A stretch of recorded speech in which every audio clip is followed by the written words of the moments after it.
Ladies and gentlemen, boys and girls, savers, wavers and patio pavers, welcome along to the Joe Spivey YouTube channel where we discuss books and little else. And, well, you'll notice first of all, folks, that it may sound like I'm coming to you from a sort of Corsican cave or something, but it is in fact still the bunker of Grand Viceroy Spivey here at the Virgin's Emporium, but it has been thoroughly decluttered for reasons that will only become clear to you guys for another 250 years. But yes, I'm not in some cave. I am indeed still in the offices. And second of all, you will notice from the light shedding on me on the window that, despite the rising sea levels and the melting ice caps and the dying polar bears and millions of people being dislocated as a result of anthropogenic climate change, can go and stuff themselves, frankly, folks, because it's 20 odd degrees in Kingston upon Hull, and the sun is shining on us with all that tender benevolence, that benighted brilliance. We are carousing around in mid 20 degrees Celsius culture. Goodness knows what that is in America. It's probably about 75 Fahrenheit, but it gets a double thumbs up from Joseph, and so everything is fine. Let us frack and dig and do all that we can to make the world warmer, because this is magnificent, folks. Of course, you realise that I'm being sardonic. But anyway, this is a little bit of a slashing at hacks video, I suppose. I bought the new Statesman's 3rd to the 9th of May edition. Obviously, that's ruefully out of date now, but we're going to carry on regardless, as the phrase goes. Of course, this has the opening section featuring Labour's Forward March. There's Keir Starmer, Rachel Reeves and David Lammy. Rachel Reeves is the Shadow Chancellor, and Lammy is either the Shadow Foreign Secretary or Shadow Home Secretary. I'm not sure. I think one of those. It features the usual canards and thought pieces on Mr. Starmer, so we're not going to go into those. They either call him dull or kind of intellectually obsolete. I happen to believe in neither of those theses, so I don't really bother reading them anymore, even though this is a left-leaning corporation, the New Statesman, for whom I would like to write book reviews. And I may as well put out a call to action here. I may as well hoor myself out, as it were. If you or your loved ones or anybody near and dear to you happens to own a kind of tendril of the legacy media, anybody that wants me to write book reviews, anybody that will pay for writing, please do let me know down below, and I shall be forever thankful. And I may even treat you to a visit or whatever. But yes, if indeed you know an organ that wants that wants some writing done for it by a tempestuously brilliant writer such as myself, then do let me know. But anyway, yes, some sort of I'm going to call them socio-cultural articles in this particular edition. We've got this is written by Gillian Tett. Tett by name, Tett by nature. The Rise of Playlist Politics, How Digital Choice Deepened the Crisis of Democracy. And there is a nice picture there depicting goodness knows what. So obviously somebody's got some Apple earphones in, other extortionate brands are available, and then we've got some kind of higgledy-piggledy wiring going on in the middle. But yeah, it talks about variety not quite potentially being the spice of life or whatever. And then so we're looking at the kind of the 4 pillars of affluence and of worldly well-being, i.e. globalization, scientific innovation, democracy, and the final one I'm going to forget, social cohesion or something like that. But yeah, somehow the plethora of choices we have at our behest as a result of bi-directional digital media. You can rank order all of your favorite music into any playlist that you see fit. Somehow, feasibly that's having some sort of effect on the way we view democracy and tribalism and all these other things. Essentially, it talks about that as, so we're looking at sort of material well-being through a very weird choice of very weird lens of variety. But yeah, we've got a little bit of a paragraph here. This is clearly written by somebody who isn't really aware of just how bad things are for the working classes at the moment. However, when you examine people's attitudes towards the future in the West, there is a mood of profound malaise. Almost all the opinion polls in the US and the UK show that people expect their children to have a worse future than they did, and if you look at whether people trust the system they live in, the answer is a resounding no. And that is because in this country in particular, there has never been a larger gap between the average income and the average household price, or the average house price. Things are getting materially worse, folks. Chocolate bars are getting smaller and yet more expensive. Everything is becoming more expensive, and you are being paid less for the same amount of work. This ridiculous idea that Jimmy Carr and trigonometry come out with, and all of the IMF and all of the, all of these secretly funded Tufton Street mob, that somehow it has never been so good, is just demonstrable piffle, folks. Things are more expensive, and we're being paid less to do the same amount of work, largely, unless you happen to be working for Deutsche Bank or whatever. And so discontent is at its highest. But yeah, now we're talking about the variety that is in our laps, and how that kind of obfuscates our opinions of the world. In the 21st century, however, this took on another dimension. We have moved from I'm the centre of the world to I have the right to consume the world according to my tastes, or I have the right to use a pick and mix approach to life, or a playlist frame in almost every aspect of my being. We all want to live in our version of the Matrix. Tech innovation lies at the heart of it. Think about music. A century ago, if you wanted to listen to music, you had to find out where a concert was happening, and you were limited to someone else's choice. Then came the radio. You could switch on the radio and listen to music when you wanted, but you could not choose what was played. Then there were cassettes and vinyl records, and later CDs that you could listen to when and where you wanted, but most of the time someone else assembled the playlist. Today, the courtesy of digitalization, we have instant, personalized playlists and streaming. We can play anything we want, anytime, anywhere, however, yada yada. Or think about media. 50 years ago, if you wanted to know what's happening in the world, you switched on the television on someone else's schedule, bought a paper where somebody else has decided how to put the articles together. Today, you can go on the internet and choose your news nuggets. Or think about food. 50 years ago, school meals were take it or leave it, single options. Today, kids usually choose from a buffet. I'm here to tell this writer that indeed children do not choose from a buffet. They still have sloppy gloop on their trays every day. In fact, trying to get everyone in a family to sit together and eat the same meal at once is becoming harder and harder. It's a pick and mix world, i.e. Putting up with something that isn't unbelievably instantaneously interesting to you is becoming harder and harder to do. Something that doesn't grasp you by the collar and kind of confirm all of your prejudices, all of your preconceptions, and be a kind of microcosm of your own life. The things that are unbelievably interesting to you instantaneously are, as I say, becoming harder to be interested in. And somehow that links to tribalism and to other stuff there. We've got, it's not written by, but it alludes heavily to, apparently, an evolutionary anthropologist, Joseph Heinrich there. He looks particularly well kept, that has to be said. And then, so yeah, that was an old article. Somehow they used 5,000 words to come to that conclusion. But now we have the centerpiece of today's video. I should probably title it something like, Are You Lonely? It says, The Lonely Land. Why are so many young people feeling so isolated? This is by Sophie McBain, whom we are told is the reporter at large for the new Statesman. And loneliness is a chimerical, double-edged, topsy-turvy subject for someone such as myself, because it was a kind of, I am in at the moment a sort of self-imposed exile, but I've always been very, very comfortable in my own company, folks, through no fault or choice of my own. My parents brought me up magnificently, but one thing they could not seem to do was to live close to a school. So I would always have to travel 30 or 40 minutes at least, really, either in the car with mother for primary school, or on a big bus towards secondary school. And so I couldn't do what is termed in the English vernacular as larking out. I couldn't meet my, I was very popular in school, but outside of school I didn't live within a 5-mile radius of anybody really. And so I used to, swing from branches and propel conkers into the windows of next door to Mr. Wilson, picture Dennis the Menace and all that. And so I've always been extraordinarily comfortable in my own company. I, do not care about that. But then there is a kind of quandary that comes into people's heads when they watch these videos, for example, or when they have me around for a barbecue, or when I meet up for a tryst with any particular wench that happens to walk on by.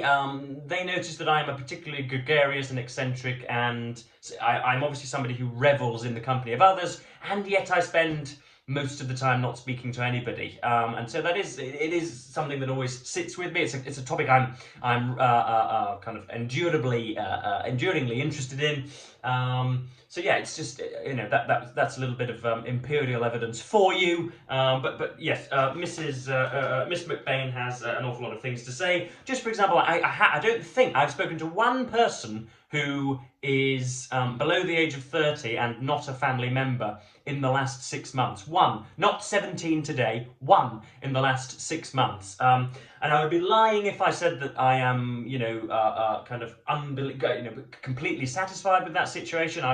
I think, prefer it if there were 4 or 5 people with whom I had an awful lot in common, who could message me of a Saturday at 4 p.m. and say, let us go to the park, let us go to the pub, let us go down here and there. I don't have that. I don't have that big circle. I have had it whenever it's been within grasp, but for a variety of different reasons, I don't have that anymore, which is, less than ideal, let us say. So, this is a call. If you're within a 2-mile radius of Kingston upon Hull and are below the age of 20 or 25 or whatever, or heaven forbid if you're 76, if you indeed are a little lonely also and think we might get on and are, mobile on your feet, are able to sort of wander about the streets, then please let me know in the comments and we can have some dalliance. That would be rather nice, wouldn't it? Person-to-person contact. But anyway, let's get on to what Miss McBain has to say. So it's talking about linking loneliness with anxiety and depression, the usual fodder for socio-political commentators. The number of children who say they feel lonely at school more than doubled between 2012 and 2018, and Britons aged 16 to 29 are more than twice as likely to report feeling often or always lonely as those over 70. A report by the think tank Onward found that 1 in 5 Britons aged 18 to 24 have one or no close friends, a proportion that has tripled in the past decade. That is me. I have no, what could be defined as close friends beyond family members, none. Historically, people's social networks have tended to shrink with age, but nowadays young people have fewer friends than older Britons. The evidence from the UK and other Western countries suggests that Generation Z, those born after 97, 2002, it isn't just the loneliest cohort in the country, they may be the loneliest generation in human history. And then we start to talk about bidirectional digital media and the little the little portal holes on Instagram. Although we often associate loneliness with old age, it has long followed a U-shaped curve, rising amongst the youngest as well as the oldest in society. That's because loneliness is often linked to periods of transition and transformation, which is what I am comforting myself with diagnosis. It is not because I am socially repulsive. It's not because I haven't got the charisma to make friends or whatever. It is because I am in a period of limbo and flux, and I'm in a kind of temporal interstice. I am between university and job offerings. I'm looking like mad for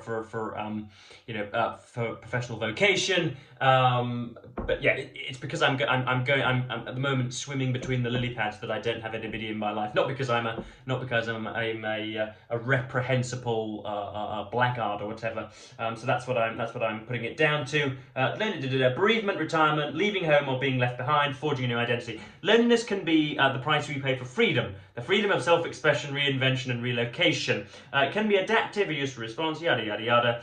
So then we've got the next look here. I mean, obviously, youthful adolescent dissatisfaction has to mention Jonathan Haidt's book, The Anxious Generation. In his widely discussed book, The Anxious Generation, the American psychologist Jonathan Haidt describes the shift as the great rewiring of childhood. Once smartphones became common and the internet became permanently accessible, he writes, children and adolescents spent ever less time socialising in real life and ever more time online, with girls more likely to be sucked into the self-esteem destroying vortex of social media, and boys more likely to become obsessive gamers or addicted to porn. British teenagers and British teenagers and young adults spend more time online than any other group. Yada yada yada. So yeah, this is a really nice piece, but I don't know. They go on about the perhaps the sort of generational deficit that will ensue as a result of Snapchat and Facebook and X/Twitter and TikTok and all of the short form real contents that is shoved down our throats 24/7, and they talk about the potential long-term consequences of it. And then the last paragraph is gorgeously fertiloquent and indeed seems to take its cue from a certain enigmatic centre-parted YouTuber. Maybe one day the idea that we gave children smartphones and almost unlimited access to the internet will seem as shocking as old black and white photos of kids smoking cigarettes. That is not much consolation for teenagers today. All these rules and regulations, they're almost coming a generation too late, Naomi said, and I have indeed said that in the past. I think we are going to look at TikTok and short-form content and the sort of apathetic ubiquity of smartphone technology with as much chagrin, and we are going to look as askance at that as we do, tobacco and goodness knows what else, asbestos poisoning and the burning of fossil fuels as well, or to a horrid extent. Next up, we have obviously the reviews in short. This is certainly my wheelhouse, book reviewing. They have 4 short ones here and a few longer ones in the New Statesman. Thank goodness they have these shorter ones, because there are more kind of textual and thematic judgments in these as there are in the longer pieces, and therefore there is more value per se in these than the kind of 1,000-word screeds of bloviates that you often find. This is talking about All Things Are Too Small by Becca Rothfield, and the review is by Anna Leskowitz or something. The literary critic Becca Rothfeld, Christ, but best known as a fearless book reviewer for the Washington Post, rages against smallness in her first book of essays. Plates, cups, books, bodies, and all the rest are too small, not contingently, but constitutionally. There is no way around the sense, lodged hard in the throat, that the greatest human longings exceed any possible fulfilment. To want something with sufficient fervour is to want it beyond the possibility of ever getting enough of it. It's the longing that motivates love, religion, ambition. Rothfeld advises us not to deny it, which is, of course, antithetical to all of the stuff that the paper itself has just been railing against. So that's rather weird. Next up, we have a book on, seeing as the summer in sport is coming to booktubes between the months, I believe, of June to August, so June, July and August, where you are encouraged to read goodness knows what, sporting non-fiction and biographies of eras or whatever, or indeed, introductory breakdowns of particularly complex or niche sports, stuff that I'll be putting my name to in 10 and 15 years' time as, goodness me, The Guardian and The Times' senior sports writer or whatever. So this is the club that data built. Brentford FC can't outspend its Premier League rivals, so it decided to outthink them. That's the short little book there, and a little bit of a depiction of what looks like Edwardian-era football. But yes, this talks about, of course, the not mogul, but the owner of Brentford FC is somebody who is heavily invested, both metaphorically and literally, in kind of predictive data analysis and therefore in the betting markets. And it's worth pointing out, I've spoken to a few experts who've ambled into my inboxes and into a cycle shop, believe it or not, once before that. Were betting and gambling not a part of football, the players' wages and the whole, the whole kind of financial giganticism that surrounds the sport would be slashed in at least in half or by a third perhaps, because that is how so much of the revenue is generated, is between Bet365 and Ladbrokes and William Hill and BetMGM and all of the others that I shan't name now, Hollywood Bet and things. There are as many bet companies in, what's the famous phrase, how many betting companies does it take to change a light bulb? I think that applies here. But yes, for you guys that read fantasy novels and mystery novels and Regency romances, you guys say that you come up against an awful lot of prejudice in your reading. Well, try going into a university seminar and foregoing attendance at, for example, a political rally for goodness knows whoever is turning up on campus. Try try absenting yourself from that in favour of going to watch a football match. try saying that and seeing the reactions of other people. There is as much prejudice towards sports hooliganism and sports fans in this world. They think they're kind of mindless brutes who haven't read anything so much as a greeting card since they were 17. So Summer in Sport is an estimable booktube event, and you should buy and read as much sporting literature as you can get your skinny hands on. But yes, I think that pretty much covers this. Yeah, the New Statesman from the 3rd to the 9th of May 2024. But yes, this has been it's been a very interesting edition to get into. I was doing a lot of mindfulness and introspection as a result of the loneliness article. It has touched my heart and soul, folks, and has plucked my heartstrings, I think is the phrase. But yes, I've somehow managed to ramble on 20 minutes, even though I haven't been reading an awful lot of this magazine. I have been reading the stentorian dulcet tones of Anthony Trollope, and we'll be with you guys probably tomorrow or the day after with a review of Phineas Finn, which I am getting along with admirably, as you might expect. But I'm going to cap this video at 20 minutes, and thank you ever so much for watching me, BookTube. I know that it looks as if I am kind of in the company of hostage takers, but indeed I am at liberty, I promise you. So yes, thank you ever so much for watching, BookTube, and goodbye.